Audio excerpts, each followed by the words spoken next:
ஆம்னர்களே மற்றும் ஒரு காணொளியிலே உங்கள் அனைவரையுமே சந்திக்கின்றோம். இன்று பலஸ்தீனம் தொடர்பிலே காணொளிகளை தேடி தேடி பார்ப்பவர்களுக்கும் பலஸ்தீனம் தொடர்பில் அதிக சிரத்தை எடுத்துக்கொள்வோருக்கு அல்லது அக்கறை எடுத்துக்கொள்வோருக்கு இது மிகவும் மகிழ்ச்சிகரமான ஒரு தகவலாக இருக்க போகிறது. அவை அனைத்தையும் தாண்டி பலஸ்தீனம் இஸ்ரேலுக்கு இடையிலான நீண்ட கால ஒரு புரிந்துணர்வு அடிப்படையிலான போர் நிறுத்த ஒப்பந்தம் 40 நாட்களுக்கேனும் குறைந்தது தற்காலிகமாக வேண்டும், அமுலாக்கப்பட வேண்டும் என்று ஐக்கிய ராஜ்யம் வலியுறுத்தி இருக்கக்கூடிய நிலையில், அது தொடர்பான பேச்சுவார்த்தைகள் பின்னணியில் இடம்பெற்றுக் கொண்டிருக்கக்கூடிய நிலையில் இதற்கு சாதகமான பதிலை பலஸ்தீனுடைய ஹமாஸ் அமைப்பும் வழங்கி இருக்கிறது, இஸ்ரேலும் வழங்க வேண்டிய நிர்பந்தத்தில் இருக்கிறது என்பது ஒரு புறம் நடந்து கொண்டிருக்கக்கூடிய நிலையில் இப்போது மற்றொரு மகிழ்ச்சிகரமான ஒரு சம்பவத்தை தான் உங்களோடு பகிர்ந்து கொள்ளப் போகிறோம். அதன் அடிப்படையிலே கரீபியன் தீவுகள் மிக முக்கியமான ஒரு அறிவிப்பை வெளியிட்டிருக்கின்றன. குறிப்பாக ட்ரினிடாட் அண்ட் டுபேகோ தேசம் இப்போது மிக முக்கியமான ஒரு அறிவிப்பை வெளியிட்டிருக்கிறது. அதனுடைய வெளியுறவுத்துறையின் அமைச்சகத்தினுடைய உத்தியோகபூர்வ அறிவிப்பாக இப்போது வெளிவந்திருக்கிறது. அதன் அடிப்படையில் ட்ரினிடாட் அண்ட் டுபேகோ வெளியிட்டிருக்கக்கூடிய அறிக்கையின் அடிப்படையில் தாங்கள் பலஸ்தீனை ஒரு தனி நாடாக அங்கீகரிப்பதாக அவர்கள் உத்தியோகபூர்வமாக அறிவித்திருக்கிறார்கள்.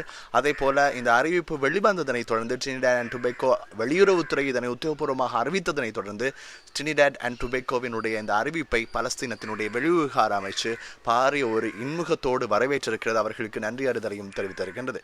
கரீபியனுடைய வெளியுறவுத்துறை அமைச்சகம் வெளியிட்டிருக்கக்கூடிய அறிக்கையில் தான் இது சுட்டிக்காட்டப்பட்டிருக்கிறது. ட்ரினிடாட் அண்ட் டுபேகோ பொறுத்தளவில் இப்போது பலஸ்தீனை ஏற்றுக்கொள்கின்ற 141வது நாடாக மாறுகிறது. அதன் அடிப்படையில் ஐக்கிய நாடுகள் சபையில் 190க்கும் மேற்பட்ட நாடுகள் இருக்கின்றன. குறிப்பாக சொல்ல போனால் 193க்கும் மேற்பட்ட நாடுகள் இருக்கின்றன. இவற்றை 141 நாடுகள் மொத்தமாக இதுவரை பலஸ்தீனை அங்கீகரித்திருக்கின்றன. இந்த நிலையில்தான் பெரும்பாலும் ஐரோப்பிய ஒன்றியத்தினுடைய வெளியுறவுத்துறைக்கு பொறுப்பாக இருக்கக்கூடியவரும் தெரிவித்திருக்கிறார்.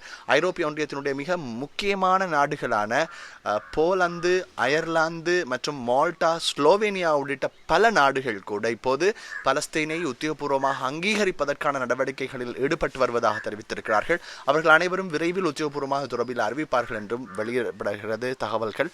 ஏனென்றால் ஏற்கனவே ட்ரினிடாட் அண்ட் டுபேகோ விடுக்கின்ற இதே தகவலை தான் உத்தியோகபூர்வமற்ற முறையில் போலந்து பிரதமர் தெரிவித்திருந்தார், அயர்லாந்தினுடைய புதிய பிரதமர் தெரிவித்திருந்தார்.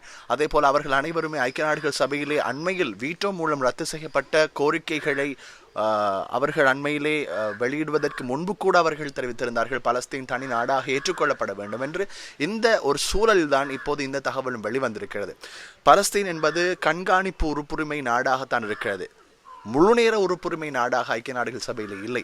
அப்படி இருந்தால்தான் அதனை எத்தனை தேசங்கள் அங்கீகரித்திருந்தாலும் ஒரு உறுப்புரிமை கொண்ட நாடு என்ற பட்சத்தில் தான் ஐக்கிய நாடுகள் சபையினுடைய அனைத்து விதிமுறைகளுக்கும் அது உள்வாங்கப்படும். எனவே அப்படி உள்வாங்கப்பட்டால் தன்னுடைய பொறுப்பில் இருக்கக்கூடிய நாட்டின் மீது இன்னும் ஒரு நாடு இனத்துவேசமான அல்லது இன வெறித்தனமான அல்லது இன அழிப்புகளை மேற்கொள்கின்ற போது அது தொடர்பில் தைரியமாக இதர நாடுகள் பொதுச்சபையில் கர்ஜிப்பதற்கு ஏதுவாக இருக்கும். காரணம், ஐக்கிய நாடுகள் சபையிலே உறுப்புரிமையற்ற நாடுகள் என்று வருகின்ற போது எப்போதுமே அது 2ஆம் பட்ச நாடுகளாகத்தான் கொள்ளப்படும். ஆகவே இது மிக முக்கியமான ஒரு நகர்வாக பார்க்கப்படுகிறது. ஆகவே இந்த விடயத்தினை பார்க்கின்ற போது மிக முக்கியமாக இந்த விடயம் என்பது அரசியல் நீரோட்டத்திலே ஐக்கிய நாடுகள் சபையினுடைய இணைவு என்று வருகின்ற போது மிக முக்கியமாக பார்க்கப்படுகிறது. இது ஒரு மிக முக்கியமான ஒரு அறிக்கையிடல். அதனைத் தொடர்ந்து நான் உங்களுக்கு மிக முக்கியமான இன்னொரு விடயத்தை உங்களோடு பகிர்ந்து கொள்ள ஆசைப்படுகிறேன். 1 லட்சத்து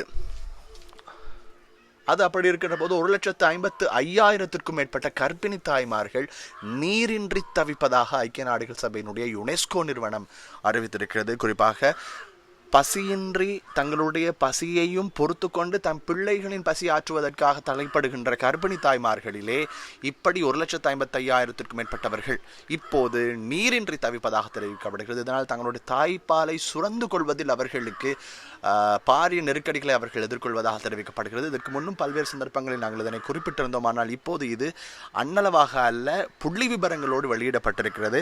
அதே போல இன்னும் ஒரு அசௌகரியமான கேட்பதற்கு ஒரு விடயம்தான், ஒரு நாளைக்கு 37 குழந்தைகள் பலஸ்தீனினை காசாவிலே தங்களுடைய தாய்மார்களை இழப்பதாகவும் தெரிவிக்கப்படுகிறது. இந்த செய்தியை உங்களோடு பகிர்ந்து கொள்ள வேண்டும். ஏனென்றால் குறிப்பாக கிட்டத்தட்ட நாங்கள் பார்த்தோம், 1 நிமிடத்திற்கு ஒரு குழந்தை இறக்கிறது என்ற செய்தியை பார்த்தோம். 10 நிமிடத்திற்கு ஒரு முறை ஒரு குழந்தை இழக்கிறது என்ற ஒரு செய்தியை பார்த்தோம் இல்லையா? அதனை தொடர்ந்து வெளிவருகின்ற மிக முக்கியமான புள்ளி விபரமாக இது இருக்கிறது. அதே போல கிட்டத்தட்ட மூன்றாம் உலக யுத்தம் ஒன்று இடம்பெற்றால் எவ்வளவு சேதம் வந்திருக்கும் என்று எண்ணுகிறார்களோ அதனை விட ஒரு பாரியளவு சேதத்தினை இங்கே இந்த மண்ணிலே இப்போது அவர்கள் பார்த்து கொண்டிருப்பதாகவும் ஐக்கிய நாடுகள் சபையினுடைய தன்னார்வ தொண்டு நிறுவனம் ஒன்று வெளியிட்டிருக்கக்கூடிய அறிக்கையில் குறிப்பிடப்படுகிறது. இதனுடைய விபரீதங்கள் முதலாம் இரண்டாம் உலக யுத்தங்களின் இழப்பீடுகளோடு ஒன்றிணைத்து பேசப்படுகின்றன. அந்த அளவுக்கு இழப்புகள் அங்கே பரிணமித்துக் கொண்டிருக்கின்றன என்ற விடயத்தை தான் சர்வதேச செய்திகள் தெரிவிக்கின்றன நேயர்களே. ஆகவே இந்த இரண்டு செய்திகளும் இப்போது மிக முக்கியமாக இருக்கிறது. தொடர் தாக்குதல்கள் இடம்பெற்றுக் கொண்டிருக்கிறது. பஹ்ரைனுக்கு வெளியே இருந்து ஒரு தீவிரவாத அமைப்பாக தடை செய்யப்பட்டிருக்கக்கூடிய ஒரு அமைப்பு இஸ்ரேல் மீது தாக்குதல் நடாத்தி இருக்கிறது என்ற ஒரு செய்தி வெளிவந்திருக்கிறது. இதனை பஹ்ரைன் அரசாங்கம் உறுதிப்படுத்தி இருக்கிறது என்றாலும் அதற்கும் தமக்கும் தொடர்பில்லை என்பதையும் அவர்கள் அறிவித்திருக்கிறார்கள். அதே போல ஈராக்கினுடைய ஒரு ஆயுத குழுவும் அவர்களும் தாக்குதலை நடாத்தியிருப்பதாக தெரிவித்திருக்கிறார்கள். இப்படி பல்முனை தாக்குதல்கள் இப்போது இஸ்ரேல் மீது நடாத்தப்படுகின்றன. நேற்றைய தினம் ஒரு செய்தியை பார்க்கக்கூடியதாக இருந்தது. ஒரு மிக முக்கியமான ஒரு செய்தி நிறுவனம் இஸ்ரேல் பிரதமர் பதவி விலகிவிட்டார் என்ற ஒரு செய்தியை வெளியிட்டிருந்தார்கள். அதில் எவ்வித உண்மை தன்மையும் இல்லை என்பதை உங்களுக்கு ஞாபகப்படுத்திக் கொள்ள வேண்டும். ஆகவே அந்த விடயத்தோடு மீண்டும் அடுத்த காணொலியில் சந்திப்போம் நேயர்களே.